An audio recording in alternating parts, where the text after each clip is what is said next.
Well, hello, everybody. Welcome to ULT San Diego for the Aquarian series. Today, the title of the presentation is The Nose. We'd like to say that tonight's presentation will be given to us by our own Truth Collins, and our chairperson for today is Ken Campos. So I am going to stop share and we now give you our own Truth Collins. All right, then, Truth. Thank you. Hello, everyone. This this is a very fascinating topic, which I didn't know very much about, but I've always been a fan of the pun "to know," and "to know" and "knows." You know, "knows" is the plural of "knowing," and if you know what I mean. Um, the One of the things about um, the history of humor is that it starts with fart jokes, and that's the oldest record that we have is of a fart joke and of humorous things. And it's also a very bad fart joke about a newly wed couple joke about the wife farting on her husband. And so these some of this humor in the old world was very sardonic and cruel because having such a visceral humor served as a warning. It warned people of danger, of in the absence of a legal system, somebody could harm other people, and you'd have to go on a horse or walk in order to find help. And so a lot of the mythology, as far as I understand, and the humor could be very cruel or mean out of a necessity in some respects. Now, one of the unfortunate things of history about the nose is that women had their noses cut off, um, and that was punishment for infidelity. And well, while that could happen to men also, that was called rhinotomy. But it happened all around the world, from India, to Egypt and other areas. And that is also, you see, the nose was associated with the life force, and life force is, I think, Ka. And I will actually, I wasn't planning on sharing this, but I'll share just okay. So I'll read to you the with the statues, the significance of cutting off the nose in connection with life force and the soul. I got this off of the internet. Further highlighted the fact that the Ka, life force, was believed to be symbolized by breath. In the afterlife, the Ba and Ka were reunited to form the Ankh, or enlightened soul. And the breath was essential for this reunification and deceased continued existence. And so they had a fivefold model, similar to Hindu traditions, where they also had a fivefold model in some of their spiritual systems. They had the physical body, the shadow, the name, and then the soul, and then the spiritual part of the soul, which is the Ka. And, I guess I'll just stop sharing. See, where's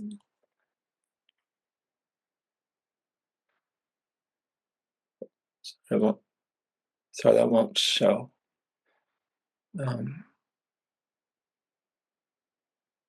Oh, there. Um,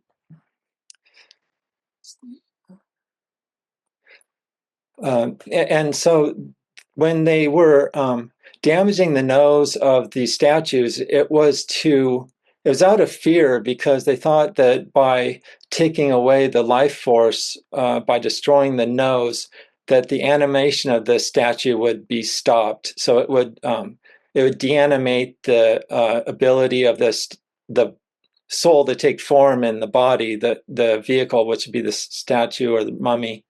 and harm them. In other words, to stop the zombies from coming back to life. Now, in the Bible, we have the quote, "Lord God breathed breath of life into man's nostrils, making him a living soul." And in various traditions, we have this emphasis on the nose and the nostrils. And that's in part because a lot of this has to do with, everyday experiences of people and observing, their experiences. And when babies are born, they are obligate nose breathers for the first few months, which means that they primarily breathe through their nose, and especially when crying and feeding. So their tendency is to breathe through their nose. And let me see.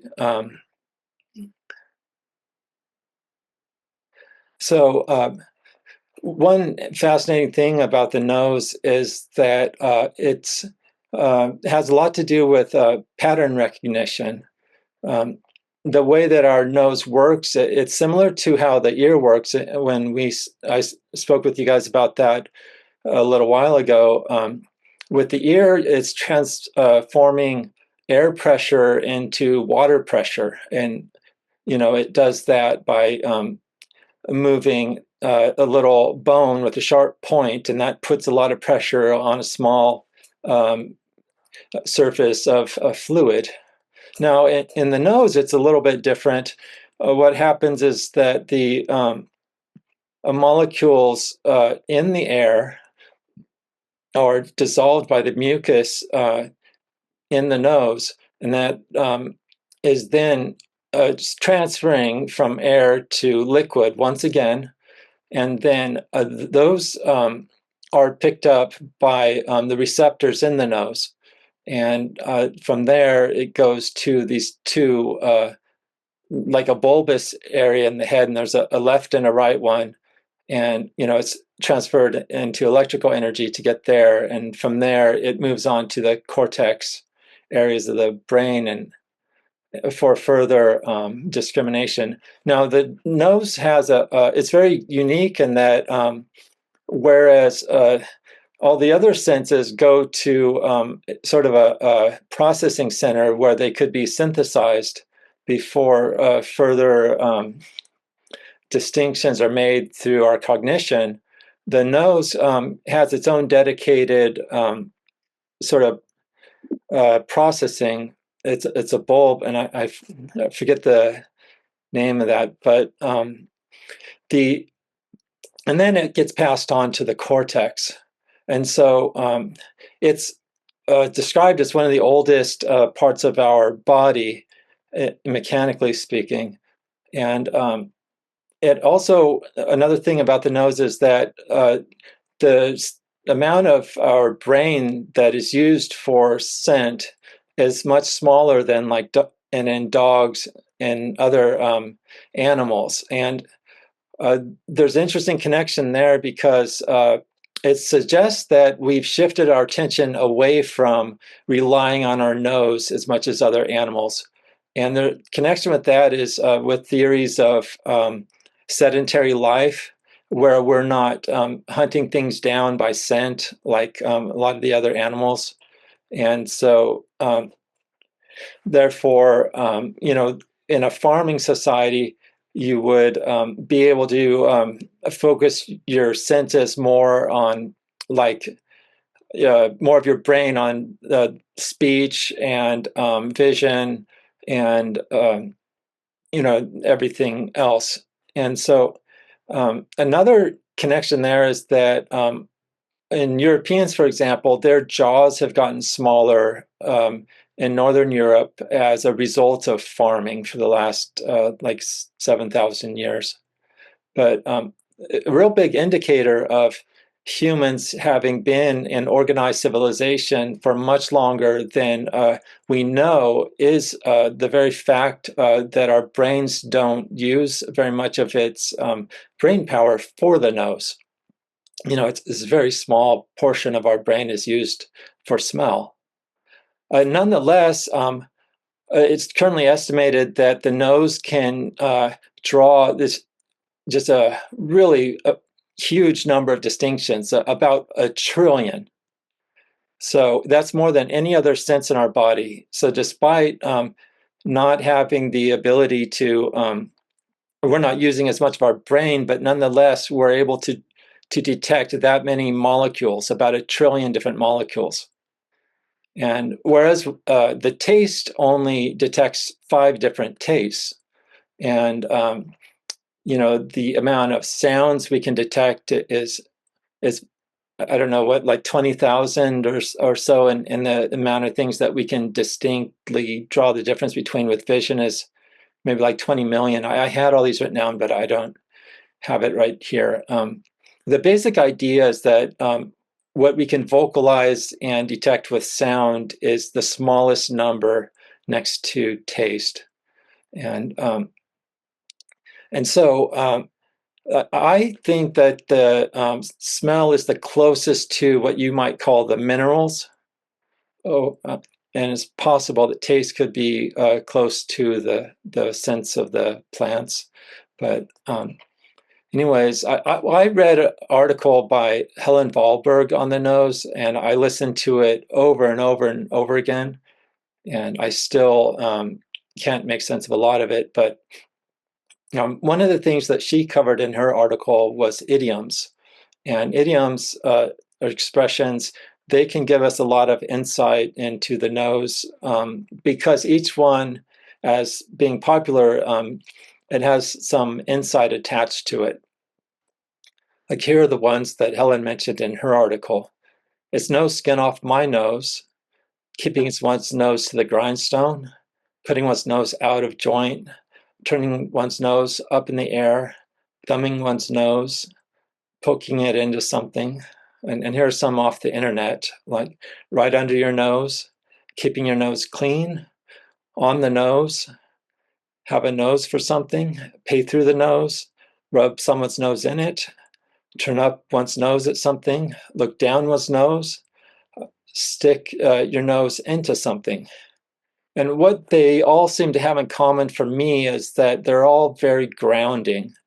It's sort of a bottom-up logic to each one of these. It's kind of visceral in a way. Like to have your nose in something is to be saturated and immersed in something. Keeping your nose to the grindstone is contact and touch oriented. No skin off my nose has to do with pain. So it's all kind of sensual. And if you look at Alvin Boyd Kuhn's 4-element symbolism, where the earth element represents the senses, the water element represents the emotions, the air element represents the mind, and the fire element represents the spirit. Out of those 4, the nose is pretty solidly kind of in the domain of the senses. So, and I wanted to talk about how something that Raghavan Iyer mentioned in one of his articles about the airplane is that when they invented the airplane, it gave people a different frame of reference, kind of the idea, a physical idea of being up in a high place and looking down and having an aerial view. They call that the overview effect. Before that, you take a lot of resources in order to climb a mountain. So that'd be like the equivalent of people going to space today. I mean, how many people have that many millions of dollars to fly to space? I mean, back then, it was like how many people have so much resources that they can willy-nilly just go climb a mountain? And so the people that had access to the overview effect in the ancient world is like the people who have access to it going to space these days. And so what that kind of implied is that the reasoning in that time was very lateral and kind of looking around you and comparing what you understand to the things that are close to you, and then using analogy and correspondence to take what's close to you, and then imagine what things might be like that are farther away. And so it's very kind of going from one medium to another. It's not like a triangular uh, dialectic where you go left, right, and you go way up high. It's more like you go left, right, and you take a little step higher, and then you go, like premise, and somebody disagrees with the premise and they criticize it, like husband and wife arguing with each other, and then they find something to agree upon, and then the next day, what do you know, they're arguing again. But it's a healthy process. It's not a bad thing. Where that plays out with the way that people are thinking up until the invention of the airplane is that, for example, like William Quantrill said in his writings, that people learn by extension.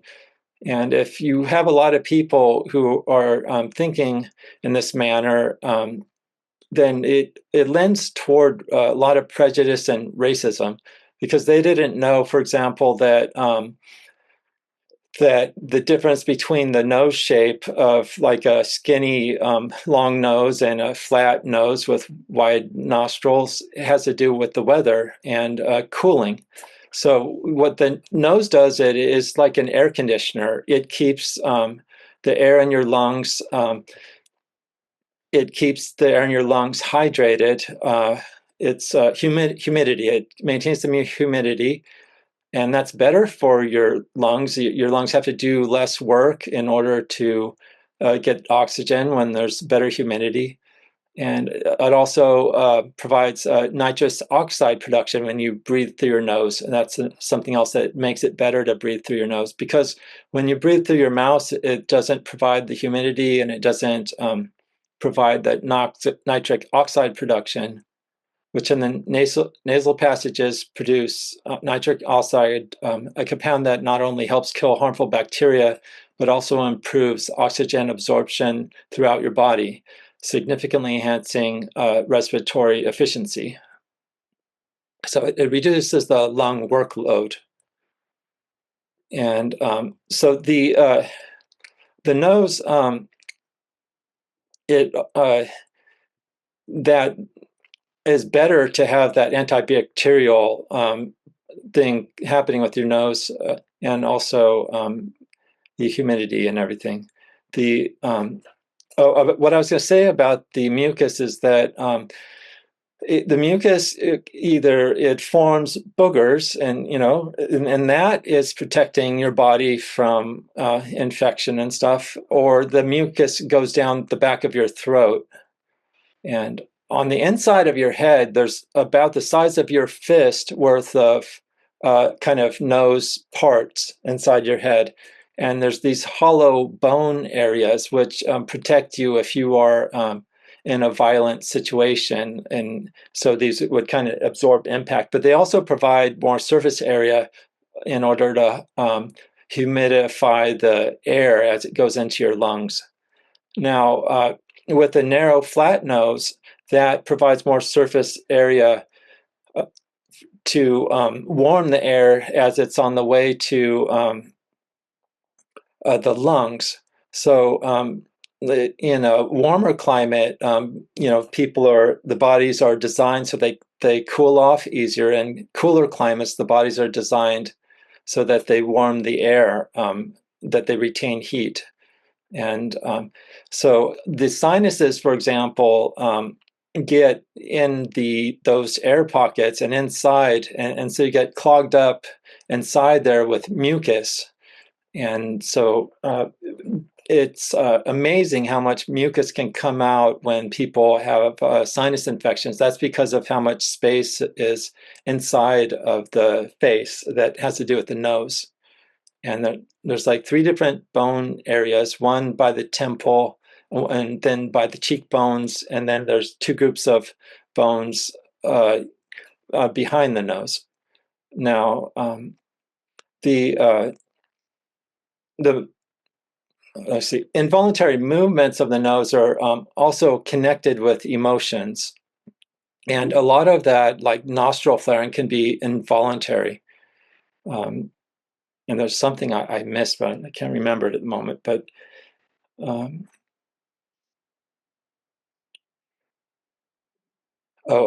so back to the shape of the nose.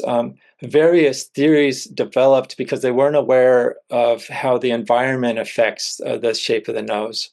So they were kind of getting in that direction with their theories about the nose, as far as they aligned it with their frames of reference, which were the planets, which had qualities. Um,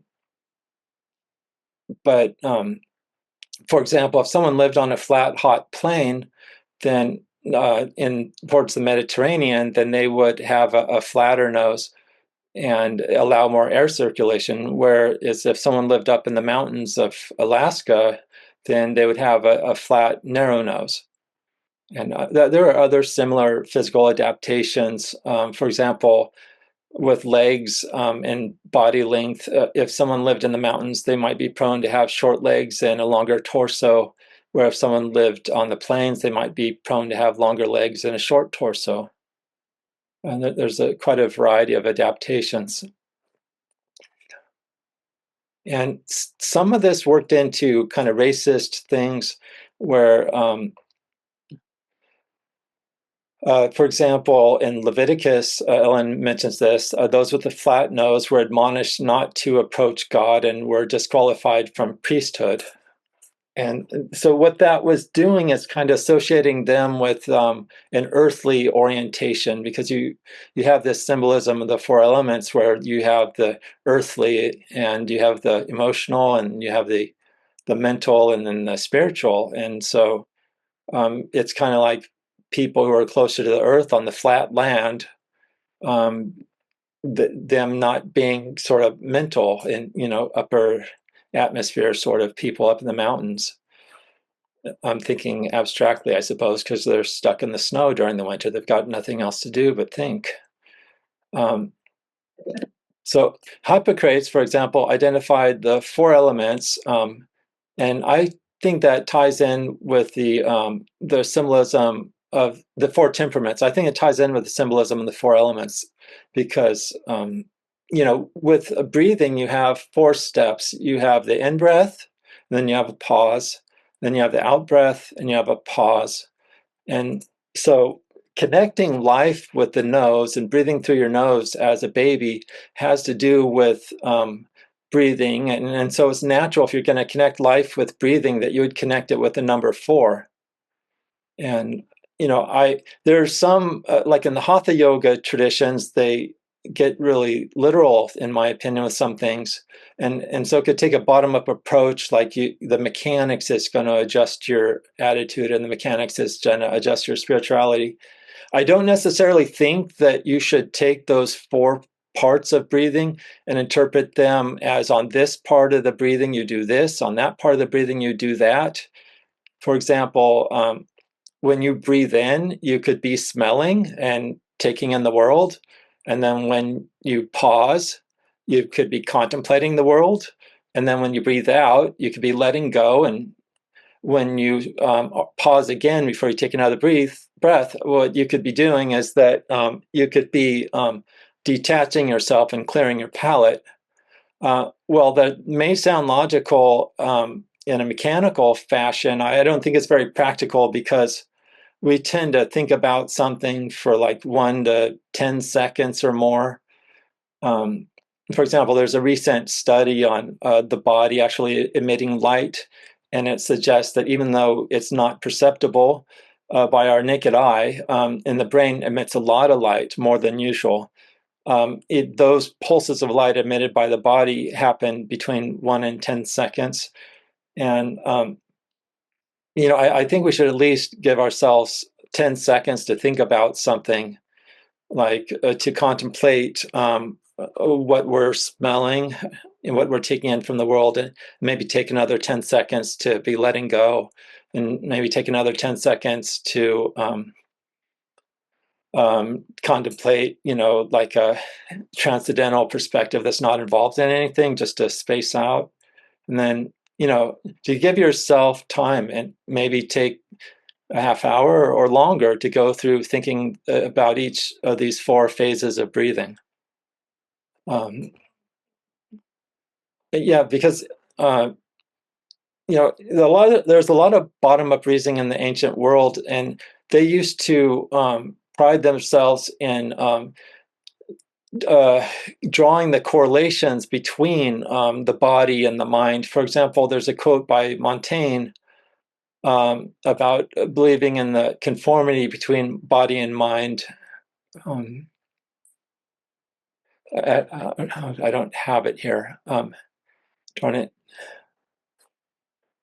Well, anyways, people used to think that, there's some truth to all of this, that the spirit may influence the development of the body, because there's the conclusion that, it's all just survival based, according to Darwin, that it's just the survival of the fittest. That's why our bodies are this way. And if we had bodies that were shaped in or had any different kind of functions to them, then we wouldn't be surviving.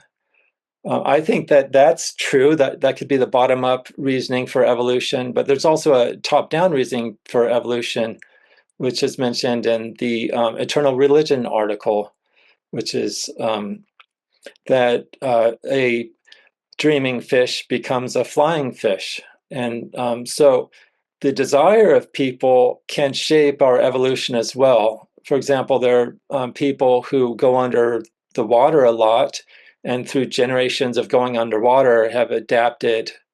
And you can't say that, they didn't have to go spend a whole bunch of time underwater in order to survive. They could have probably sat on boats and fished, but they just like going underwater, I guess. And so their bodies adapted. And that was from their desire. There's a lot of superstitions about sneezing. And, because life is associated with the breath, and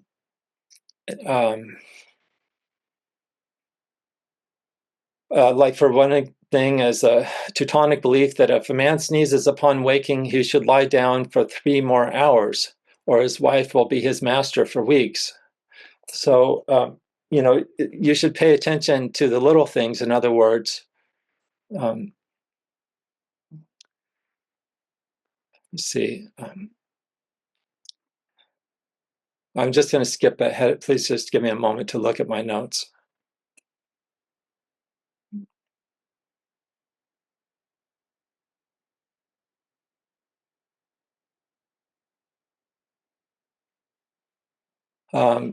People like Aristotle compared noses to dogs, swine, lions.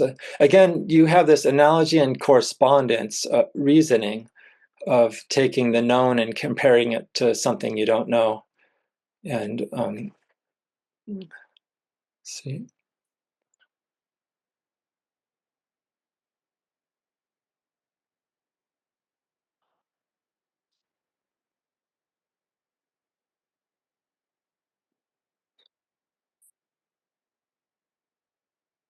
One thing about breathing is that it connects the visceral. It connects like the really physical with breathing. And if someone's having a panic attack, for example, that happens because they're breathing too shallowly, and there's a feedback loop that if you breathe shallow, then you won't be getting enough oxygen to your blood. If you don't get enough oxygen to your blood, then your brain is going to be not getting enough oxygen. And then when your brain doesn't get enough oxygen, you panic. And then when you panic, you breathe even shallower. And so this negative feedback loop. So that draws attention to the cognitive aspect of smell. There's pheromones that have been associated with animals, but they're more thought of as chemical with people, because the way that people react to smell is more circumstantial. They will react in certain context, and for example, whether or not other people are around when they smell the sweat of other people affects how they react. And as with hearing, smell is it's interpreted to a large extent, as well as visceral. So let's see.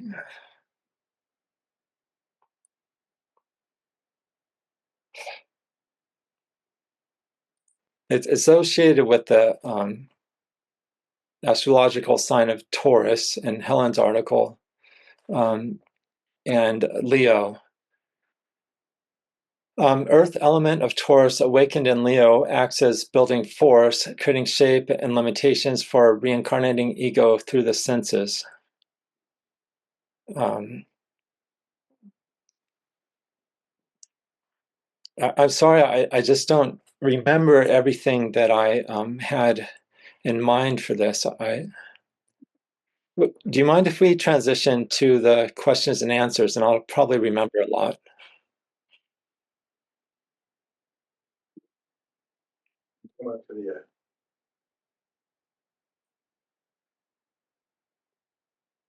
Hello there, Truth. Hi, Can you see me okay? Oh, yes.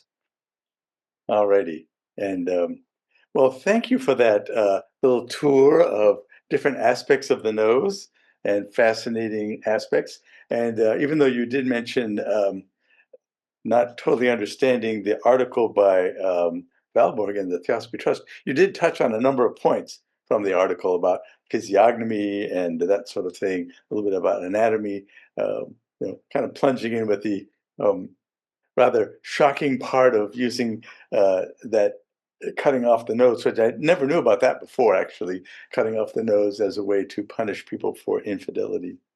Well, let's go to our audience in Zoom land and start with Judy Salzman. Take it away, Judy.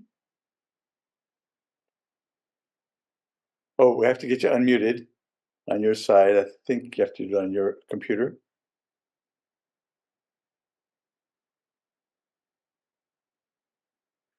Judy, you're still muted. You have to unmute on your computer, I'm pretty sure. Okay. There it is. Now we got you. Okay.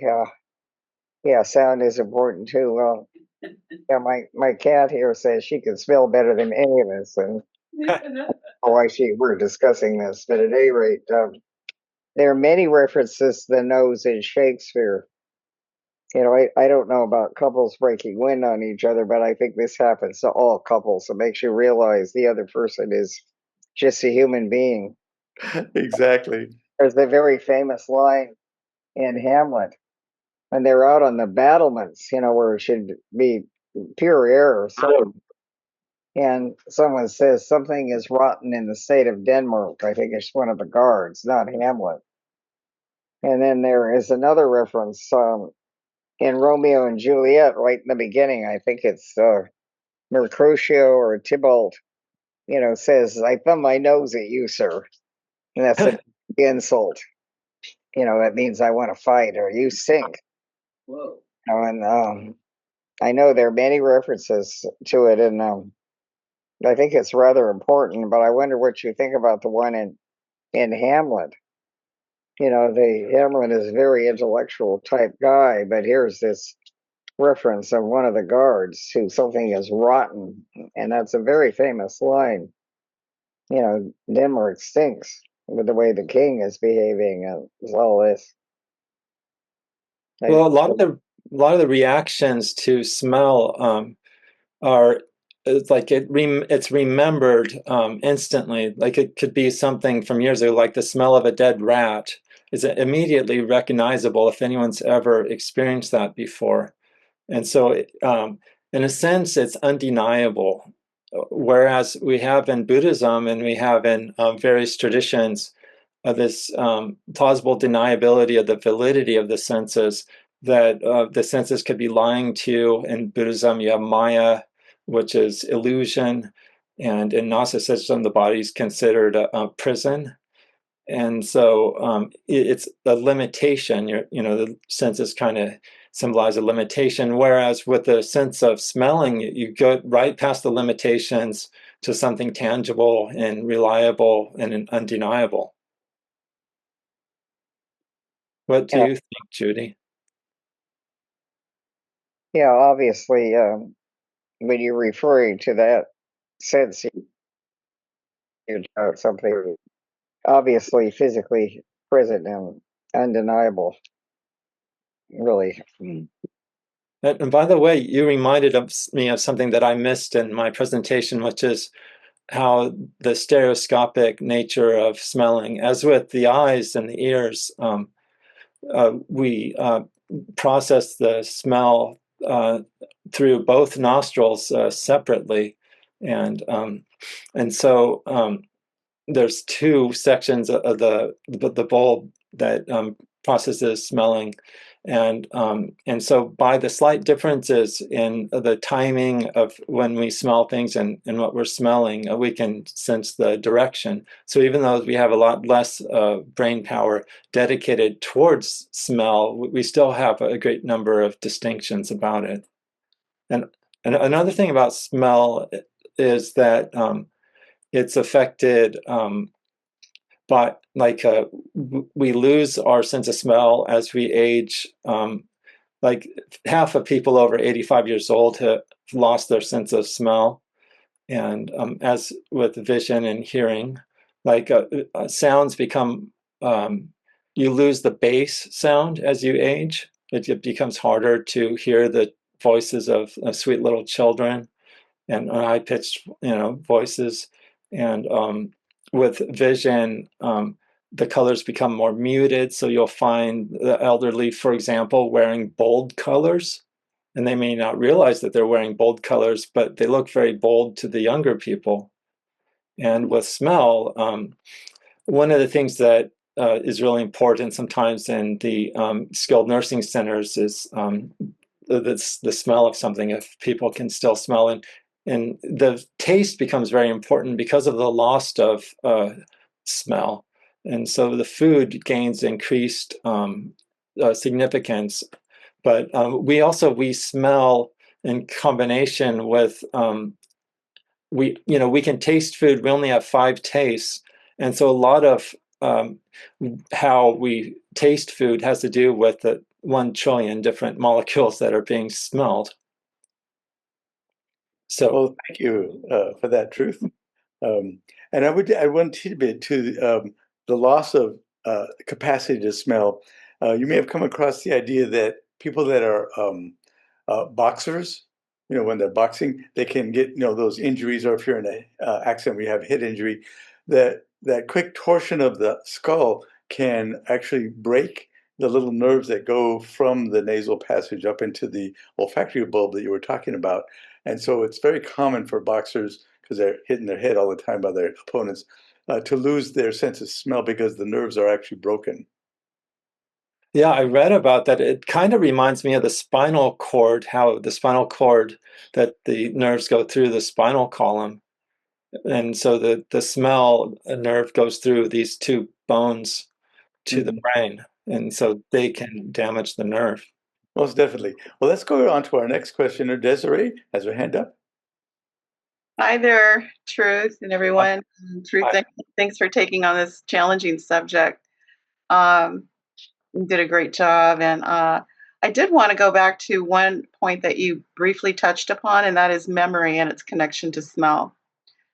Because I remember a long time ago when my kids were little and I was shopping for lunch boxes, these little plastic lunch boxes that go around. And I opened one up and I smelled it. And the minute I smelled it, I was transferred back to when I was a young child with my my lunchbox, sitting in the arbor eating with my friends, and the whole scenario was like relived. It was such an impactful experience. And I'm wondering, what does smell have in connection with memory? Well, in aromatherapy, for example, the amount of essential oils, the chemical component of that we're smelling is not enough to alter our brains, and cause us to hallucinate or anything like that. It's just these tiny, minute amounts. So it's kind of like homeopathic medicine with the principle that like cures like. And homeopathic medicine, as you know, is administered in a very minute, tiny little amount that's ingested. And so the idea being that it's a small enough amount that it's not a threat to our body, and we can learn from it and make sense of it. And so what it does is this little tiny amount of scent in the air will be associated in our mind with something, with the qualities of that scent. Like, for example, can you think of a smell, like a scent that? Well, I know that there is actually a study into this because of its connection to the limbic system, and that they actually call it odor evoked autobiographical memory. So there is a definite link between that center and the way it can actually like reach back into your past and actually present the whole vivid experience all over again, emotions and everything that went with it. So it just seems like a very almost a cult thing that's happening here. Not just simply physical, but metaphysically. Um, I don't know. Do you have any? Well, I was sort of steering in that direction. I was trying to lay the groundwork with the aromatherapy. So of course, I don't know any of this. I was just giving it's kind of a challenging thing to try to learn, and I'm doing the best I can with it. I know. So please don't take this as arrogant. But so I see it as like a complex pattern recognition that that there's a very similar arrangement. Like, you're familiar with the concept of the signature of things? There's a popular concept in Europe that had to do with magic. And so, in a sense, that smell that you smelled is like a signature, and I'm guessing it could be similar to the signature, if you were to assign a signature to your earlier experience, that perhaps those two signatures are similar. And as you know, the sense of smell, it doesn't go to the same processing center of the cortexes that the other senses go to. And so perhaps there's not as much synesthesia going on. It's more direct and more connected to the limbic system. And that would be useful, for example, in a survival situation. You smell something that's the immediate, reaction to what's going on, like fire. That's my guess. Does anyone else have any thoughts on this? I'll jump in for a moment there, Truth. The concept of memory is, for me, endlessly fascinating and mysterious. So thank you, Desiree, for mentioning that scents and odors and smells can bring back memories. Actually, in the VA hospital system, soldiers that have post-traumatic stress disorder from battle are being desensitized in special rooms or using VR, virtual reality technology. But the people in the Los Angeles VA have also added the smell of napalm or gasoline to have these soldiers kind of have that memory of the smell of the burning, explosion of napalm in Vietnam, say, and then to get desensitized from that. So clearly, they've already identified there is some mysterious connection between smells and memory. I do not know the physiology of it or how it's connected exactly, but there is that association in real life and in clinical medicine. That reminds me of the surprising health benefits of horror movies, because when you see a horror movie, and I've always kind of avoided them myself, but anyways, it's a safe environment in which to deal with trauma, because you know that it's not real. And it just kind of also reminds me of cymatics, because I work with music, and some of the musicians I've talked to have worked in senior living homes, and music can help people with Alzheimer's, where they will remember everything. And so I wonder what the tie-in is between sort of these astral patterns, these underlying patterns, and finding a safe space to have therapeutic transformation, which is what a lot of the article "The Nose" was about that Helen wrote. Yes, thank you. Why don't we go to our next raised hand and some questions or comments from Laura Gray. Yes, thank you. Thank you for the wonderful talk and the last discussion that between Desiree and you, Truth, basically answered my question about the sense of smell and memory. And I wonder that it seems to be intimately connected with the astral plane, that that there's a memory there, because even when as was pointed out about the napalm, there, even when the scent is not present, one can still smell it and brings back that memory. That it's like it's stored in the astral, so to speak. And so I wondered if you connected with anything about the nose and the astral, and also the idea of prana, the energy that permeates the cosmos, and how, even our breathing has a cycle to it. We breathe differently in the morning than we do at night. That there's different cycles in that breath as well.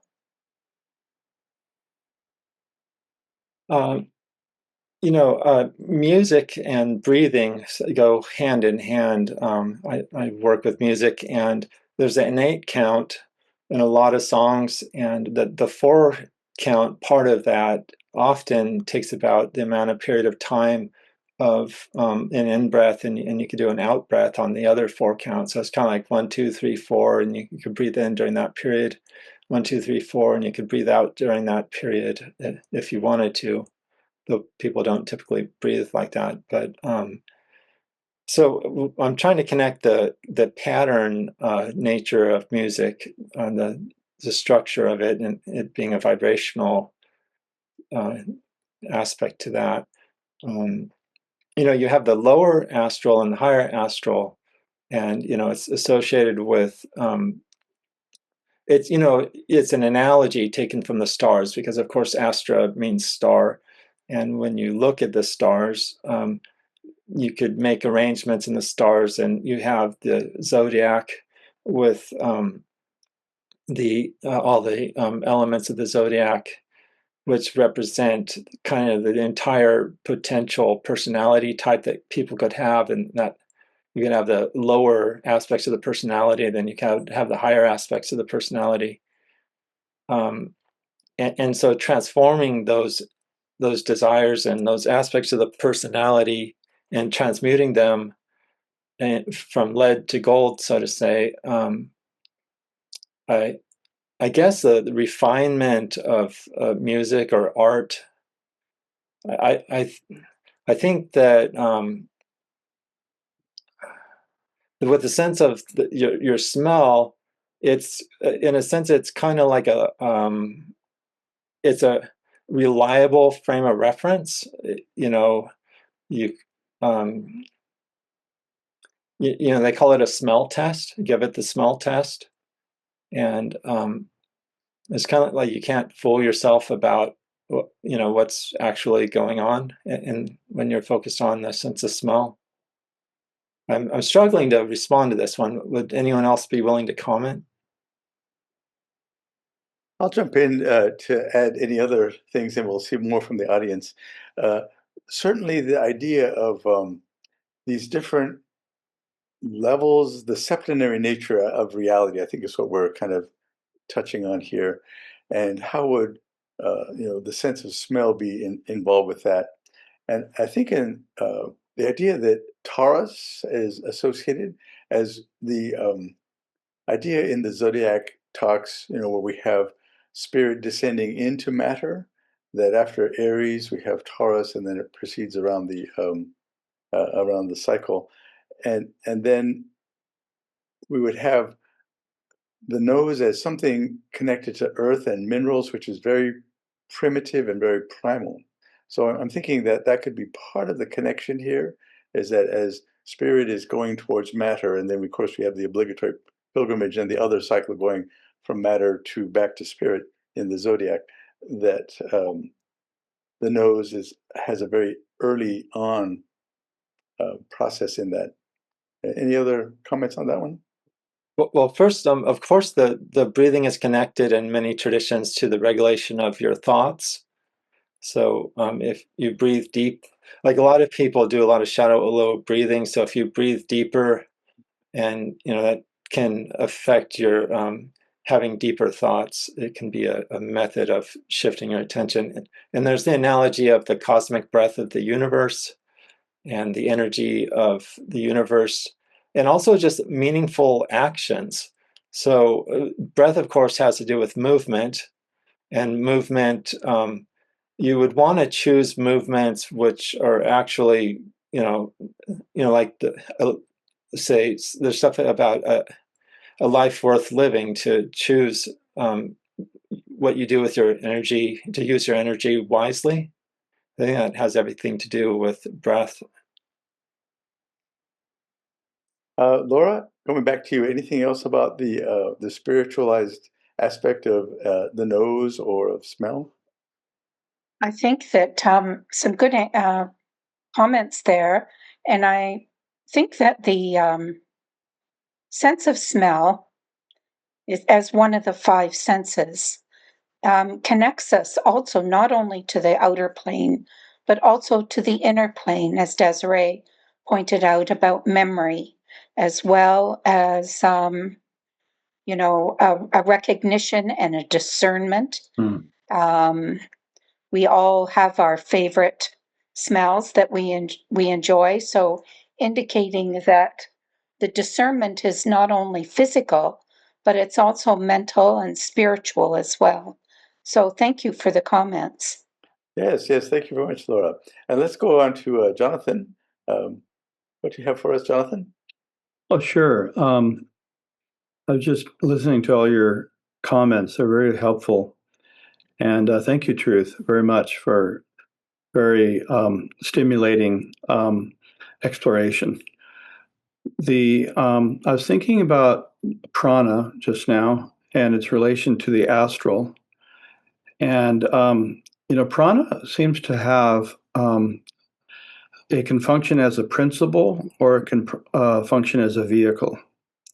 It's a vehicle of the more ethereal principles, you could say. In some systems, theosophically, the way they classify the principles, in some ways, prana is really close to the physical body. So that upon death, you have five principles, because what happens, you lose the physical body and you lose the prana, because that goes with the physical body. So then all you have left is Atma, Buddhi, Manas, and Kama, and the astral. And the Kama and the astral makes the Kamarupa. So that's, in that sense, prana is really close to the body, because it's immediately associated with the breath of the body. In another sense, prana is a principle, and the astral is a vehicle of prana. So prana can be thought of as a principle or as a vehicle, or as an upadi, which is like another word for vehicle. So another thing that occurs to me is that with reference to the astral question, and also this whole thing about the nose and smells and memory. I'm wondering if the fact that it's so visceral, as you mentioned, Truth, in your presentation, and it's so direct, right? Has different kinds of processing going straight to the brain, right? It's like, and as Desiree pointed out, and as others have pointed out, it's a smell can take you back to a whole place in your life, like a certain forest that you walk through as a child. Same thing, right? And all the molds and misty smells, of going through a forest as a child. Or just opening a lunchbox, as was mentioned, sitting and talking to your friends. But it's like this one little experience can tell a whole story. And I'm wondering if that gives us a clue as to how it works at the moment of death, with reference to being seen, that you're shown the whole movie of your whole life in hardly any time. In other words, time compresses into like your whole, 60 or 70 or 80, 90 years. It gets shown right before you right now, all the details. And that's a little bit like you get a mini shot of that when you have a smell that's tied in with the limbic system and was tied in with memory. You have this visceral taking you right back to the moment thing that occurs when you have when you come across a specific fragrance that takes you there. And it seems like this is like a clue, like a mini clue, as to what it might be like with the moment of death and how that whole process might happen before the eye of the soul. So I guess those are comments, but maybe some questions in there too. Thank you. It reminds me of the word recognition. Yes. It seems that the sense of smell and the nose and the sense of smelling has a lot to do with the theme of recognition and recognition. Yeah, like that quote from Plato, and it's a diagram. It is sort of like a chemical arrangement. And we have these receptors that are in our nose, which recognize like 1 trillion different chemical arrangements, which is mind-boggling. But in any case, yeah, it's like each memory is like a combination, a unique combination, like a snowflake that is recognized. Thank you.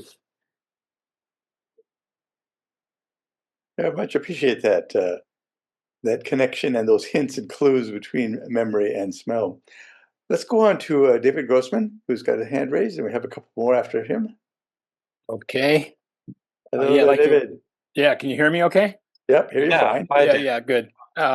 Thanks for this. It's been a great and deep discussion. My comment is maybe not quite so deep, but I think we should not miss it, which is the symbolism of the nose that probably is first learned by children. Anyone know what that is?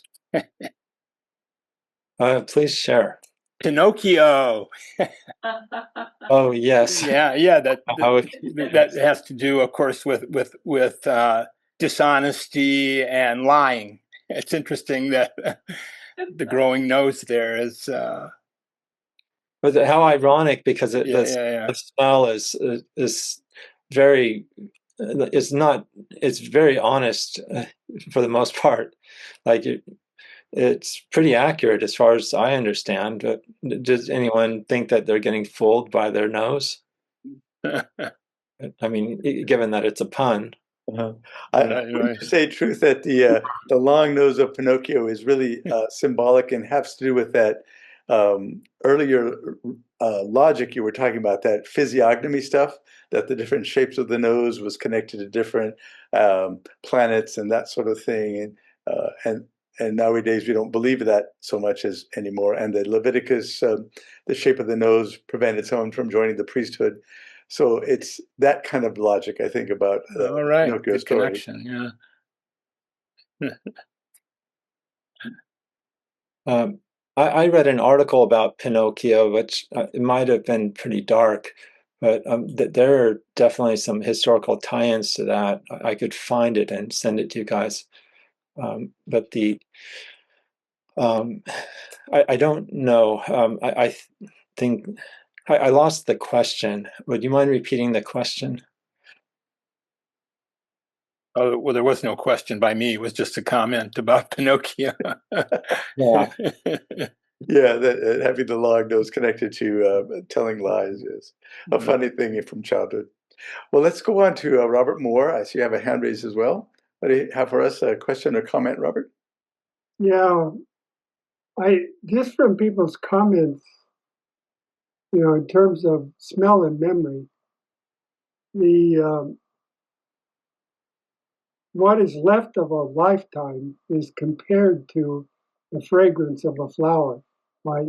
HPB, she compares that, the flower dies and like the form goes away, and what is preserved in the memory of the Sutratma is the fragrance of that life. That there's some kind of analogy there between the two. And then I was also thinking of those who are familiar with the story that HPB tells of karmic visions. That's the title of the story. And in that story, the sort of hero of the story is in a train with a bunch of flowers and he falls asleep. And HPB connects this vision that he has in his dream as being awakened by the fragrance of the flowers. I'm just adding these because, it just adds to the sum of elements. And the third thing is truth. I always have a very hard time understanding Helen's articles. Yes. Well, we can't smell when we're sleeping, ironically, although it seems that during a dream would be the perfect time to smell the flowers because you've got time to do it. That's fascinating. I hadn't heard that from dream reports that scent was not part of a dream experience. Certainly in psychosis and hallucinations, the most common ones for people with schizophrenia or any kind of psychosis is, hearing and seeing. But actually, you can have hallucinations in any of the five senses. And I have encountered a rare patient that has olfactory hallucinations. They're smelling something that no one else smells. And it could be connected to that memory that we were talked about earlier today. Oh, I didn't mean in the dreams. I meant that when we're sleeping that we don't smell anything. Oh, you don't smell anything. Oh, yeah, that's in the room around you. Yes, that's right. Yeah. But we do, like there's something where, for example, you get used to a smell and then you start blocking it out. So there's the mental aspect to it. And so perhaps you could clear your palate mentally, but people usually, like if they go on vacation and then they come back home, then they might smell their house because they haven't been there in a while. But if they're in an environment all the time, then it kind of becomes numb, that they stop paying attention to it. Mm-hmm. Yeah, that's a real phenomenon. Yeah. Let me just mention a little poem from the Theosophy Trust. It's an Alfred Lord Tennyson poem, and then we'll go on to our next hand raised there. It says, "The smell of violets hidden in the green poured back into my empty soul and frame, the times when I remembered to have been joyful and free from blame." So that kind of the Alfred Lord Tennyson little poetry, couple of lines about memory and smell. And let's see, got a change of hands. Let's go back to Judy. Judy, what do you have for us? And then I'll take a peek at the chat. Go ahead and unmute yourself, Judy, and let us know what's on your mind.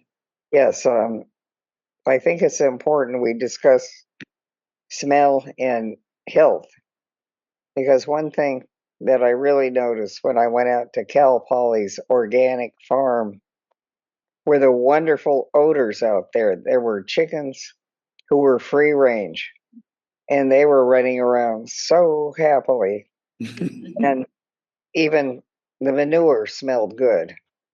And it was absolutely wonderful, and how different it was from other parts of Cal Poly, like the chicken unit where they had these poor hens imprisoned in cages and all they did is lay eggs all day, the poor things. I think there were many people that started objecting to this kind of treatment of animals by Cal Poly, which is it's not a veterinary school, but there are a lot of pre-vet students and such. But one thing I noticed about the health of the animals and their smell was so connected.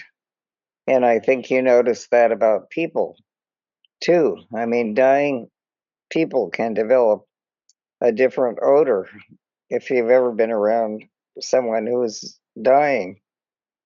You know, it can be a deterioration, you know, not only the breath, but other aspects of their body. I mean, they may not be bathing as much, but it seems to be there's a very important relationship between smell and health, and also libido. Being a psychiatrist, you know about that, Ken.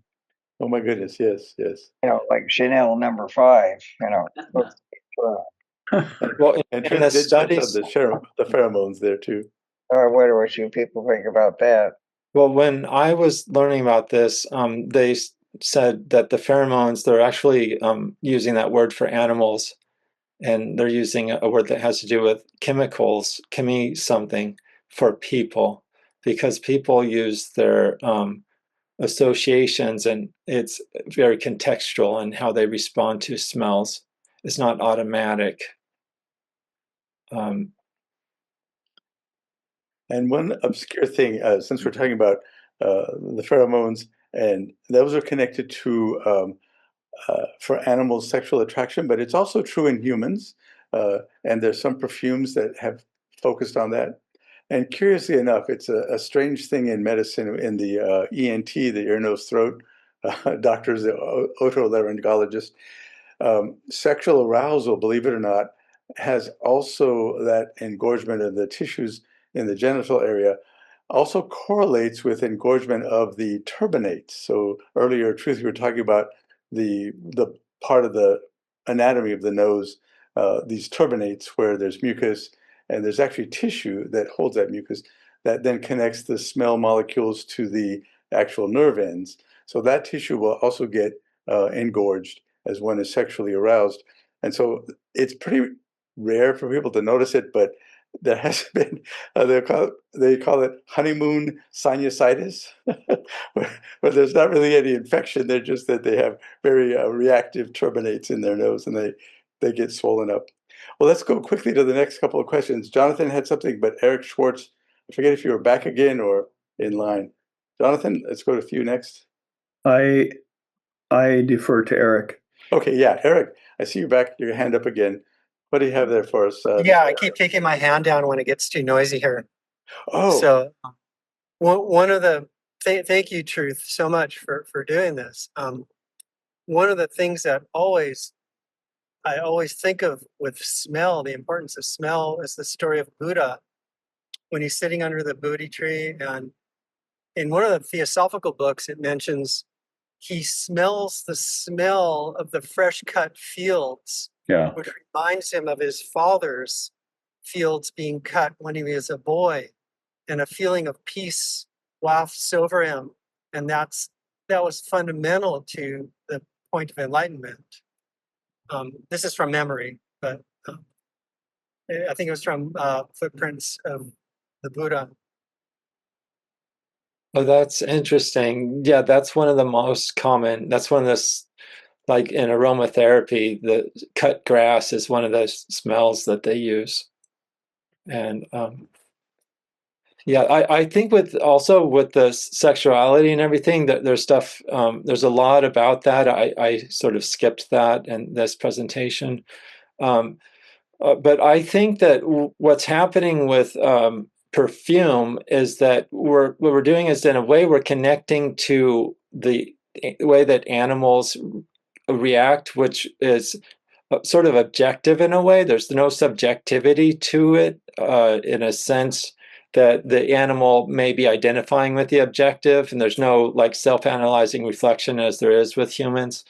And so what we're seeing in the animal sweat and the animal smell is that we're identifying with that in a way, and it's being used as a frame of reference, which is associated with things in our own mind, whereas it doesn't, like the quote from Paracelsus that the stars do not compel.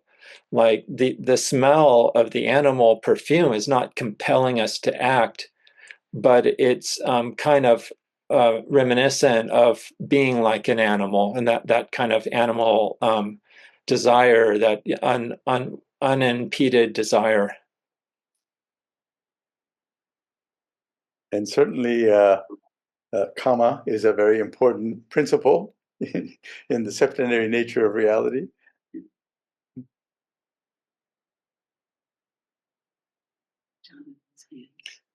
Anything else on that? Otherwise, let's go to Jonathan. Yeah. So I wanted to follow back around on Robert's question, and a little bit hoping to kind of end things on a high note. It's only 2 more minutes.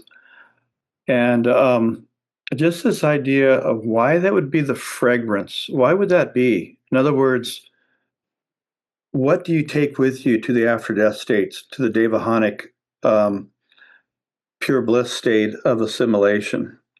The analogy is the kind of the fragrance of the life lived, but the higher fragrance. So why would this idea of a fragrance be used as an analogy for the highest harvesting of a given life? Well, I always liked what Blavatsky said about how she presented a bouquet of roses or flowers. Yep. Whereas she doesn't necessarily deserve credit for the flowers, but perhaps she should deserve credit for the fabric that's holding it together, that tied the bouquet of flowers together. Mm-hmm. I It's very similar, isn't it? Quote. Yeah. But I think that's significant. I think that has to do with the secret doctrine, because she was being accused of plagiarism. And now nobody cares about plagiarism anymore, because AI is just appropriating everything, and you don't know where the information is coming from. You just see a summary from AI. And her quote has the word nose in it, Truth. It's I didn't The nosegay. Yeah, the nosegay. I didn't come up with all this. I just put together the nosegay. Yeah, gay is happy. Yeah. Here, Professor, you have to care about plagiarism. Indeed. Well, I mean, I'm people not do asking. care, but then, yeah. Another topic. Yeah. And so the fragrance of the life, Jonathan, is a fascinating thing. And indeed,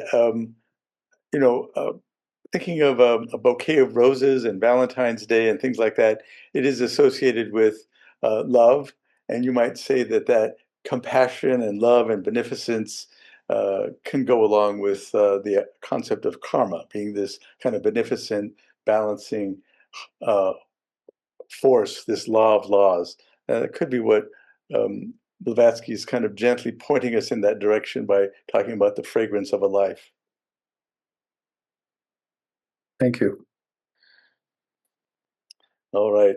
Well, there was just a little comment in the chat about the nose physiognomy, but I think we can just acknowledge that and then move on to the ending here. Truth, do you have any final comment?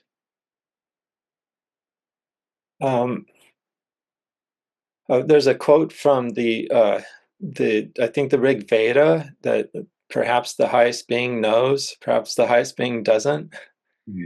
I think it's a good one to end on. Well, thank you very much. Thank you very much. And I don't have that. Next week, please bring us back again. Conscious immortality. Yeah, conscious immortality. All right. Thank you all. Thanks, Ken. Thanks, Truth. All right. Thank you, Truth. Thank you. Namaste, all. Bye-bye. Thank you, everyone. Truth. You're welcome. Thank you, Judy. Thank you for your comments. Okay. Enjoyed your talk. Thank you. Good night. Good night.